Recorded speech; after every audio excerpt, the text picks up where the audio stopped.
আসসালামু আলাইকুম। আশা করছি সবাই ভালো আছেন এবং ভালো থাকবেন। বাস্তব অভিজ্ঞতা নিয়ে আমি ডেঙ্গু সম্পর্কে দুই একটা কথা বলতে চাই, যেহেতু আমি কোনো বিশেষজ্ঞ নই, আমার দেখা অভিজ্ঞতা থেকে। ডেঙ্গু সাধারণত যে মশার কামড়ে হয়ে থাকে সেটা হচ্ছে এডিস মশা। আর এই এডিস মশা বৃষ্টির পানি বা বৃষ্টি হলে পানি যদি বেশ কয়েকদিন জমে থাকে তাহলে এর বংশ বিস্তার অতি দ্রুত হয়ে থাকে।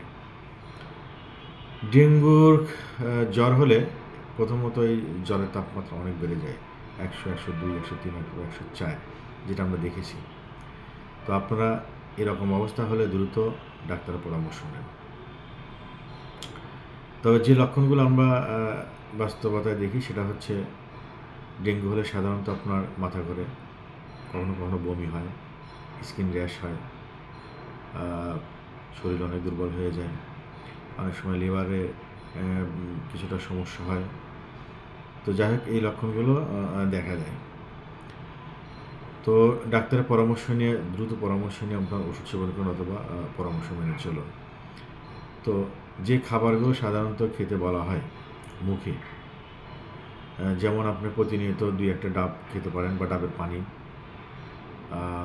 নিয়মিত আপনার তরল জাতীয় খাবার খান, ওটস স্যালাইন খেতে পারেন,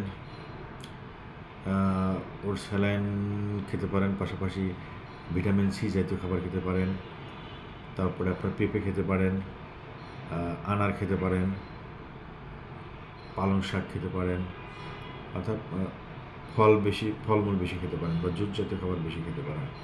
এইগুলো খেলে দ্রুত আপনার প্লাটিলেট রিকভারি দেয়। আর মুখে যদি খাবার না খেতে পারেন তাহলে ডাক্তারের পরামর্শ অনুযায়ী অবশ্যই হয় হাসপাতালে ভর্তি হন অথবা স্যালাইন দেওয়া লাগতে পারে। তো বর্তমানে ডেঙ্গুর অনেক ভয়াবহতা দেখা দিচ্ছে। জ্বর হলে আপনারা অন্তত একটা ডেঙ্গু এবং একটা সিবিসি টেস্ট করান।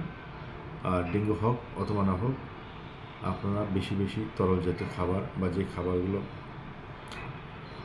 সহজে খেতে পারেন সেই খাবারগুলো খেতে পারেন।